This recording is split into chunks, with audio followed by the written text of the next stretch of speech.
Bonjour l'ami, bienvenue de nouveau sur ma chaîne YouTube, une chaîne qui parfois fait naître quelques débats manifestement dans les commentaires, mais que je vais quand même continuer malgré tout. Aujourd'hui, je vais utiliser un format un peu différent du dernier, revenir à un que j'ai fait il y a quelques mois, c'est-à-dire prendre un ou plusieurs discours d'un membre du Collège central, et simplement poser des questions, les questions qui naissent dans l'esprit de quelqu'un qui n'est pas témoin de Jéhovah et qui regarde ça. Et pour que tu comprennes exactement quel genre de questions naissent dans mon esprit en regardant ces gens-là, eh bien on va tout de suite commencer par le premier clip. Dans la vidéo suivante, nous sommes heureux de vous présenter une nouvelle série de vidéos. C'est frère Stephen Lett qui va vous en parler. Ce qu'il va vous annoncer va beaucoup vous plaire. Oh oui, j'ai hâte, surtout si c'est Stephen Lett. C'est mon orateur préféré. Jésus a dit, dans l'évangile de Matthieu chapitre 11 verset 27, « Personne ne connaît vraiment le Père, sauf le Fils et celui à qui le Fils veut le révéler. » Monsieur Lett, là vous dites quelque chose de très intéressant. Parce que ce verset, il a un sous-entendu, ma foi, capital. Il signifierait, si je le comprends bien, que si on surprend quelqu'un qui raconte des choses sur Jésus qui sont fausses, qui prouvent par là qu'il ne connaît pas Jésus, cela signifierait également que tout ce qu'il dirait du Père ne pourrait pas être vrai, puisqu'il faut connaître le Fils pour connaître le Père. Pour quelqu'un comme moi qui a souvent, dans ses vidéos, entre guillemets, accusé l'organisation de ne pas suffisamment mettre le Fils en avant, de ne pas souvent parler de Jésus, assez souvent parler de Jésus, alors là vous avez mon attention. Allez-y. Cela nous enseigne deux choses. Premièrement, qu'il est bel et bien possible pour nous de connaître le Père, et deuxièmement, que Jésus est la clé qui nous permet de connaître Jéhovah. Jésus a clairement indiqué que son rôle était de faire connaître le Père. Au cours de sa dernière nuit sur terre, il a dit à ses apôtres ce que nous lisons en Jean chapitre 14 verset 6. « Je suis le chemin, la vérité et la vie. Personne ne peut aller vers le Père si ce n'est par moi. » C'est seulement par Jésus que nous pouvons vraiment connaître le Père et avoir une relation avec lui qui l'approuve. Je fais juste un petit aparté. Mais c'est justement en raison de ce genre de texte que bien souvent je dis que les témoins de Jéhovah ne mettent pas assez en avant Jésus dans leurs publications. Si vous voulez bien, on va le relire. Jésus lui répondit « Je suis le chemin, la vérité et la vie. Personne ne peut aller vers le Père si ce n'est par moi. » Jésus se définit lui-même comme étant le chemin, il se définit lui-même comme étant la vérité. Chez les témoins de Jéhovah, on a toujours cet idiome assez courant qui est « es-tu dans la vérité ?» Si la vérité est Jésus, ce qu'il est en train de demander, c'est « es-tu dans Jésus ?» Es-tu en Jésus? Jusqu'à présent, quand je regarde les publications des témoins de Jéhovah, j'ai pas l'impression qu'ils sont en Jésus, puisque on peut avoir des articles entiers sans que le nom de Jésus ne soit jamais mentionné.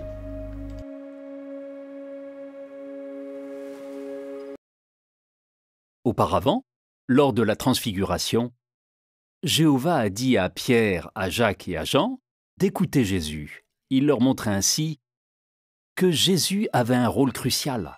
Mais comment pouvons-nous continuer d'aider les personnes sincères à comprendre le rôle de Jésus en tant que roi et grand prêtre?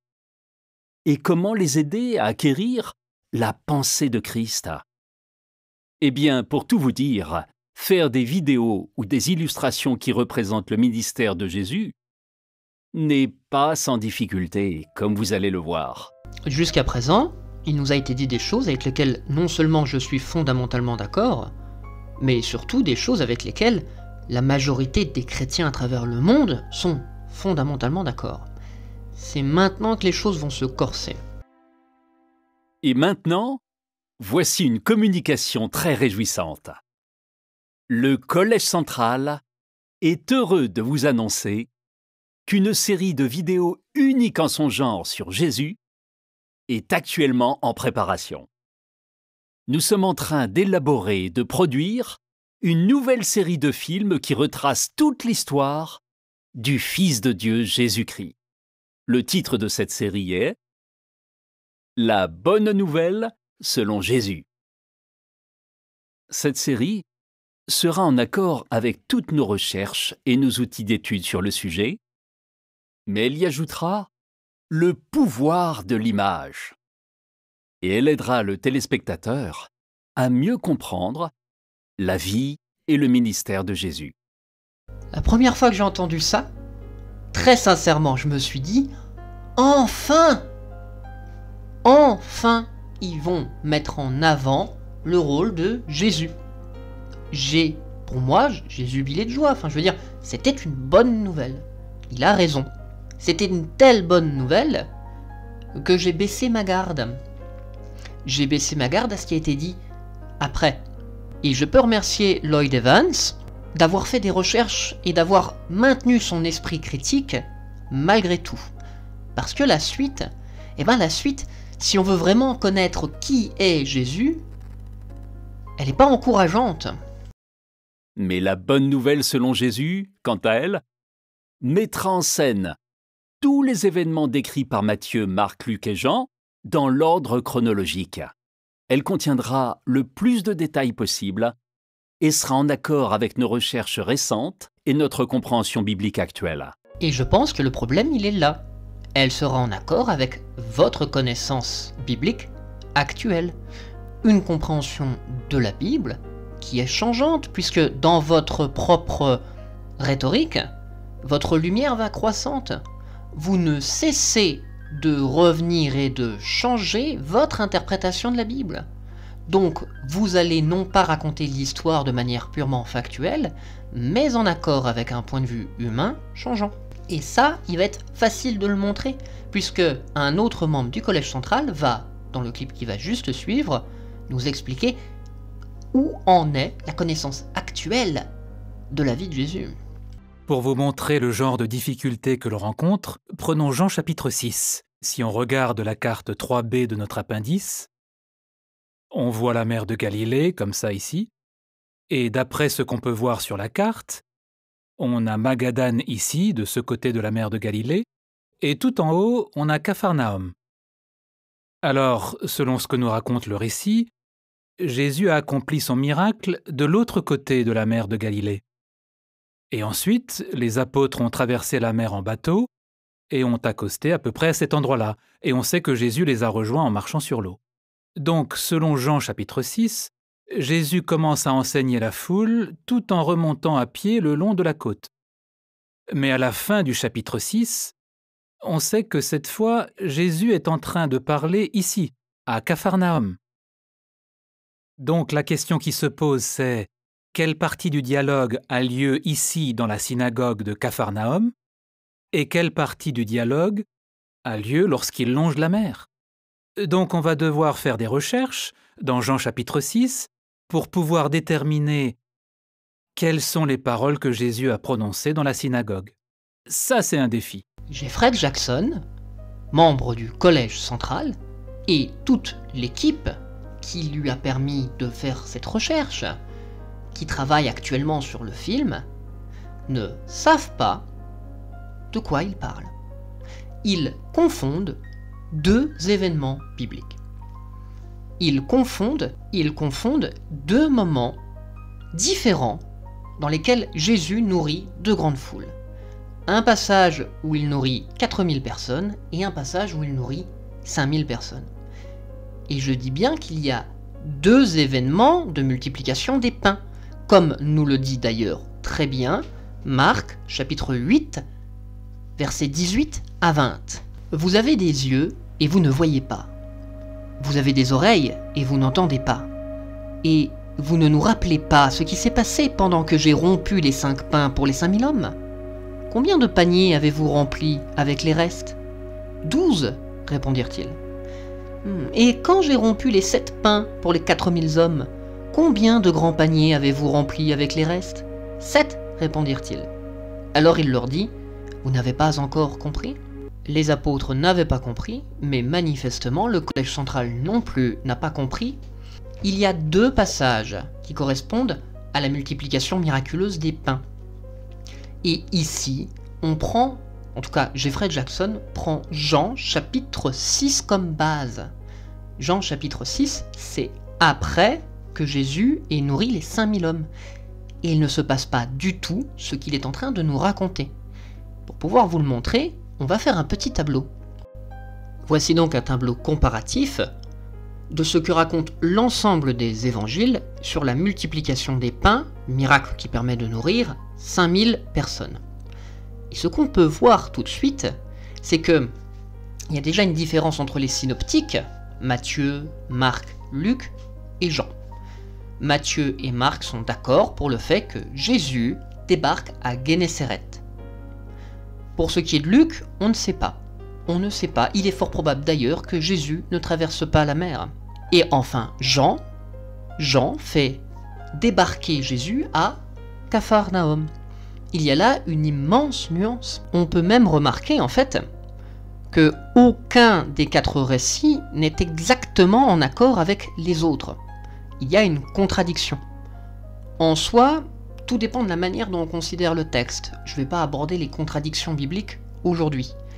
Néanmoins, je serais curieux de voir comment dans leur livre, je serais curieux de voir comment, en vidéo, ils vont harmoniser tout ça, parce que derrière, ils vont être obligés de faire des choix. Il va donc y avoir une harmonisation. Et l'harmonisation, ils vont la faire en fonction d'un agenda dogmatique qui sera le leur.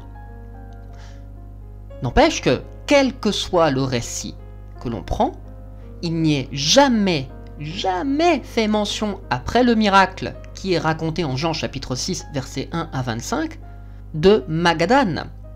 Ça, Magadan, c'est une ville qui intervient dans une autre histoire, celle où Jésus nourrit 4000 personnes, comme va le montrer le tableau suivant. Cette fois, on a donc une autre histoire dans laquelle Jésus nourrit miraculeusement une grande foule, en multipliant des pains, mais une foule de 4000 personnes. Dans cette histoire, qui n'est disponible que dans 2 évangiles, celui de Matthieu et celui de Marc, les circonstances et les lieux sont différents. On y remarque que Jésus débarque à Magadan, c'est de là que sort le fameux Magadan dont nous sort Jeffrey Jackson. Sauf que dans l'histoire qui va avec Magadan, il n'y a pas de marche de Jésus sur l'eau. Il n'y est jamais fait mention de Capharnaüm. Jamais Jésus ne part de Magadan pour aller à Capharnaüm, et encore moins dans une marche avec laquelle il y aurait un discours. Enfin, on pourrait remarquer, peut-être, une autre contradiction sur le lieu de débarquement, entre Magadan et Dalmanutha. Maintenant, il semblerait, d'après certains archéologues, que Dalmanutha, ce soit le nom de la région de Magadan, Magadan qui est aussi connu sous un autre nom, qui est celui de Magdala, comme Marie de Magdala. Ce serait la ville natale de Marie-Madeleine. Alors, je ne sais pas si tu perçois la même chose que moi, quand même, mon ami, mais on a un membre du collège central, épaulé par toute une équipe qui se présente comme ayant fait d'importantes recherches, qui se trompe sur une histoire biblique. Jeffrey Jackson, membre du collège central, confond et mélange 2 récits différents. Je tiens quand même qu'on soit clair, à rappeler que pour les témoins de Jéhovah, et selon les propres dires du collège central, ces 8 personnes dont Jeffrey Jackson fait partie représentent l'esclave fidèle et avisé. C'est censé être le canal de communication entre Dieu et les humains sur Terre. Et pourtant, il ne connaît pas sa Bible. Il a même le culot de le montrer en public. Jésus a clairement indiqué que son rôle était de faire connaître le Père. Au cours de sa dernière nuit sur terre, il a dit à ses apôtres ce que nous lisons en Jean chapitre 14 verset 6. « Je suis le chemin, la vérité et la vie. Personne ne peut aller vers le Père si ce n'est par moi. C'est seulement par Jésus que nous pouvons vraiment connaître le Père et avoir une relation avec lui qui l'approuve. Effectivement, ce n'est que par Jésus, si on est chrétien en tout cas, que l'on peut connaître le Père, que l'on peut s'approcher du divin. Alors, que penser de quelqu'un qui déforme les paroles de Jésus? Est-ce qu'il vous permettra de vous approcher du divin? Dernièrement, sous certaines vidéos, j'ai pu avoir des commentaires que je trouve d'une naïveté déconcertante parfois, et qui mettent en avant toujours une même chose. Comme quoi je dénigre gratuitement les témoins de Jéhovah, mes anciens coreligionnaires. Comme quoi c'est eux qui détiennent une vérité, c'est moi qui mens, enfin, ce genre de choses. Là, on vient d'en prendre un dans le sac. Et si je dis que les témoins de Jéhovah ne sont pas dignes de confiance, en tout cas, quand je dis les témoins de Jéhovah, l'organisation n'est pas digne de confiance, je ne dis jamais ça gratuitement. Parce que, à chaque fois que l'organisation va me dire que, par exemple, Faire des recherches, c'est essentiel. Notre service recherche a déjà beaucoup d'informations. Mais quand on produit un film comme celui-ci, on va encore plus loin. On s'engage sur un chemin très très difficile en fait. Parce que ça soulève encore plus de questions. Comment va-t-on représenter le diable? Comment on fait quand Jésus marche sur l'eau? Avait-on le droit de porter des chaussures à l'intérieur du soreg? bah oui, les recherches c'est essentiel, je suis d'accord, enfin tout le monde est d'accord avec ça. Mais comment je peux faire confiance à vos recherches alors que vous n'avez pas fait manifestement la première et la plus importante recherche quand on veut faire un film sur Jésus, c'est-à-dire ouvrir sa Bible? Vous n'avez pas lu Jean, chapitre 6. Et vous savez quoi? On va le lire. On va le lire pour le comparer avec ce que Jeffrey Jackson nous raconte.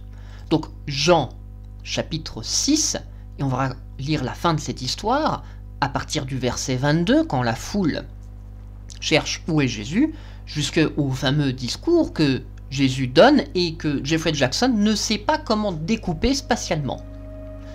Jean chapitre 6, verset 22. Le lendemain, la foule, qui était restée de l'autre côté de la mer, et qui avait vu qu'il n'y avait là qu'un bateau, un petit, comprit que Jésus n'était pas monté dans le bateau avec ses disciples, mais que ses disciples étaient partis tout seuls. Les bateaux venant de Tibériade arrivèrent cependant près de l'endroit où ils avaient mangé le pain après que le Seigneur eut fait une prière de remerciement. Quand la foule vit que ni Jésus ni ses disciples n'étaient là, ils montèrent sur les bateaux et vinrent à Capharnaüm pour chercher Jésus. Quand ils le trouvèrent de l'autre côté de la mer, ils lui dirent, donc on est d'accord, quand ils vinrent à Capharnaüm, ils le trouvent de l'autre côté de la mer, ils le trouvent à Capharnaüm. Ils lui dirent, Rabbi, quand es-tu arrivé ici? Jésus leur répondit, oui, je vous le dis, c'est la vérité, vous me cherchez non parce que vous avez vu des miracles, mais parce que vous avez mangé de ces pains et que vous avez été rassasiés.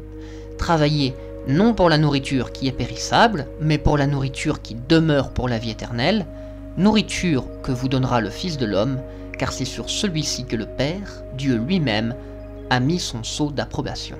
Pour vous montrer le genre de difficultés que l'on rencontre, prenons Jean chapitre 6. Donc, selon Jean chapitre 6, Jésus commence à enseigner la foule tout en remontant à pied le long de la côte.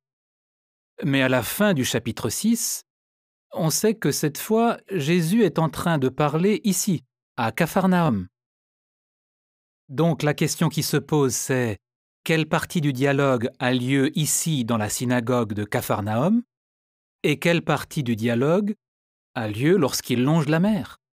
Donc on va devoir faire des recherches dans Jean chapitre 6 pour pouvoir déterminer quelles sont les paroles que Jésus a prononcées dans la synagogue. Ça, c'est un défi. Même si d'autres religions, ou plusieurs studios de production, ont fait différents films sur la vie de Jésus, ces films étaient souvent pollués par un point de vue erroné sur Jésus. Ou bien, ils présentaient de nombreuses scènes de violence, une grande violence. Et les films existants ne se base que sur un livre de la Bible à la fois. Ou alors, seulement sur quelques événements du ministère de Jésus sur Terre. Ça, c'est un défi. Non, le vrai défi, c'est de continuer, après tant d'années et tant d'erreurs faites par le Collège central, de continuer à écrire dans des commentaires qu'ils suivent le Christ. Comment peuvent-ils être ceux qui suivent le Christ alors qu'ils ne lisent même pas leur Bible? Ils n'ont même pas fait l'effort de base qui est d'ouvrir le livre de Jean. D'ailleurs, pendant que je vous tiens, donc les commentaires, vous avez remarqué le D, viennent tous de la même personne que nous allons appeler Monsieur DB. Et Monsieur DB, j'ai un peu l'impression parfois qu'il fait des commentaires sans avoir regardé les vidéos. Et donc, j'ai très envie de vérifier ça et je vais lui poser une question directement, juste par curiosité pour savoir si au moins il regarde les vidéos avant de faire des commentaires. Monsieur DB, vous m'avez l'air d'être un ardent défenseur de l'organisation des témoins de Jéhovah. Je suppose que vous en êtes un membre.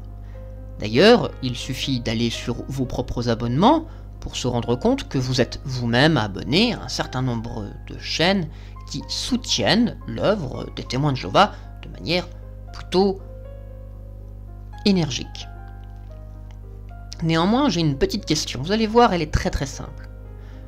Comment pouvez-vous concilier votre activisme en tant que témoin de Jéhovah, donc votre défense virulente des témoins de Jéhovah, avec des articles dans vos propres tours de garde, comme par exemple celui qu'on va trouver dans la tour de garde du 15 octobre 2002, dans l'article qui s'appelle « Opposez-vous au diable ». Je cite, vous verrez, c'est le paragraphe 10.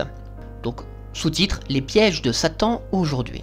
Il existe des pays où les gens des deux sexes se prélassent dans des saunas et des sources d'eau chaude, sans parler du naturisme sur certaines plages. Tout comme au 1er siècle du christianisme, Satan essaye de séduire les serviteurs de Dieu au moyen des divertissements du monde. Ma question, on va dire j'aurai deux questions, est donc très simple. Comment pouvez-vous d'un côté nous exiger à nous de respecter et d'obéir à la lettre au Collège central, et de l'autre côté, au vu de vos propres abonnements, donc de ce qui est quand même un magnifique reflet de vos propres tendances, être manifestement un grand fan et peut-être même un défenseur du naturisme? Y a-t-il une dichotomie dans votre discours? Et comment arrivez-vous à le vivre? Alors je sais bien que je vais sûrement réveiller des émotions très fortes si vous m'écoutez, du moins si vous regardez la vidéo. C'est pas l'idée. L'idée, c'est tout simplement de vous tendre un miroir, parce que je suis sincèrement intéressé par comment vous arrivez à vivre ceci.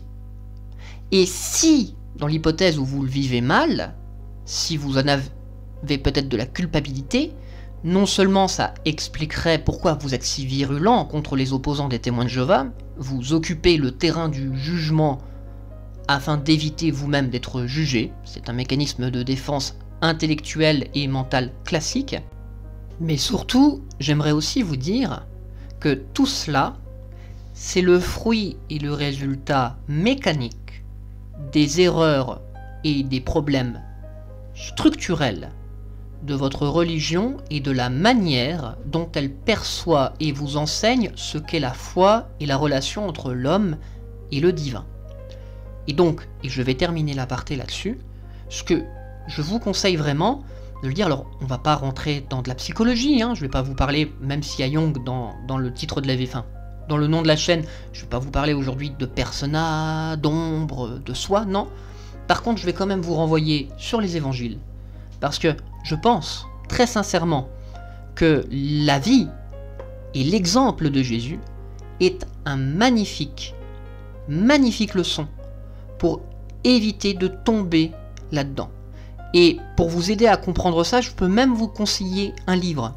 Moi, je vous conseille un livre que j'ai trouvé magnifique quand je l'ai lu, qui a été écrit par Lita Basset, et qui s'appelle « Moi, je ne juge personne, l'évangile au-delà de la morale ». Si vous arrivez à comprendre ce livre, ça changera peut-être non seulement votre rapport avec votre propre vie et votre religion, mais ça changera sûrement, probablement aussi votre rapport avec la personne de Jésus. C'est tout ce que j'avais à rajouter. Quoi qu'il en soit, on reste quand même dans le sujet, parce que je pense que même s'il y a des erreurs, et il y en aura des erreurs, il y aura des choses qui seront modifiées par la théologie des témoins de Jéhovah lorsqu'ils vont raconter la vie de Jésus. Je pense néanmoins que même s'il y a des erreurs, si ça peut encourager les témoins de Jéhovah à lire les évangiles par eux-mêmes, alors ils découvriront immédiatement quel genre d'homme les dirige. Et ça ne peut être qu'une bonne nouvelle. Ils seront en contact avec un livre qui, peu importe qu'on considère qu'il soit inspiré d'un point de vue spirituel par Dieu ou que ce soit juste un beau livre, est un livre devant lequel, quand on le lit avec attention, on ne peut pas rester de marbre. C'est un livre qui nous transforme, quelles que soient les croyances que l'on a quand on l'aborde, et celles qui nous restent quand on l'a terminé. Même si j'ai bien conscience que le chemin est encore long, parce que bien que ces vidéos-là ne soient pas déjà sorties, que l'on n'a que le travail de préparation, et que dans ce travail de préparation, qui a été écrit à l'avance, qui est censé avoir fait l'objet de recherches, et qui a dû passer quand même entre les mains de différentes personnes avant d'être diffusé, il y a pu avoir une immense erreur. Même ce travail de préparation, quand on est un témoin de Jéhovah fidèle, il nous met dans une posture délicate. Pourquoi ? Tout simplement parce que si un témoin de Jéhovah va faire remarquer en public que Jeffrey Jackson, membre du Collège Central, a commis une erreur, il risque une punition de la part du groupe. Mais ça, c'est pour le moment. Qu'en sera-t-il quand suffisamment de personnes vont se rendre compte que Jeffrey Jackson et ses confrères, Stephen Lett et compagnie, vous m'excuserez du vocabulaire, mais ce sont des clowns qui vous éloignent du Christ, et donc, selon leurs propres mots, du Père. Maintenant, c'était peut-être ça l'effet recherché. L'effet recherché peut être inverse de ce que je viens de dire. En fournissant des vidéos sur Jésus entièrement calibrées par l'imagerie de la Watchtower, ça aura peut-être l'effet inverse qui est que les témoins de Jéhovah ne prendront même plus la peine de lire les évangiles. Ils auront l'illusion de les connaître parce qu'ils auront vu le film. Je dis ça parce que ça m'est déjà arrivé dans des discussions avec des témoins de Jéhovah qu'ils me sortent des anecdotes qu'ils pensaient bibliques alors qu'en réalité c'était des inventions du Collège Central et du comité de rédaction qui avaient été mis pour combler des trous narratifs dans les dramatisations qu'on a lors des assemblées. Je pense en particulier à des personnages qui ne sont pas bibliques et qui sont apparus dans le grand drame qu'il y a eu l'année dernière. Et auquel cas ils seront plus facilement manipulables. Ils auront leur propre évangile, peut-être. Mais si c'est le cas, très sincèrement, ils courent un immense danger. Parce que on va quand même rappeler une chose, ces vidéos sont destinées aussi au public. La bonne nouvelle selon Jésus aidera chacun d'entre nous à enseigner la vérité à propos de Jésus. Et ce film renforcera notre gratitude pour son sacrifice plein d'amour en faveur des humains. Amis témoins de Jéhovah, vous êtes souvent émotionnels lorsque l'on parle de votre religion. D'après vous, comment sont la plupart des autres dénominations chrétiennes lorsque l'on parle de Jésus ? Elles sont aussi émotionnelles. Et j'ai même le regret de vous le dire, chez beaucoup d'autres chrétiens, ils connaissent beaucoup mieux les évangiles que vous ne les connaissez. Ils sont capables de vous sortir des versets du tac au tac, comme ça.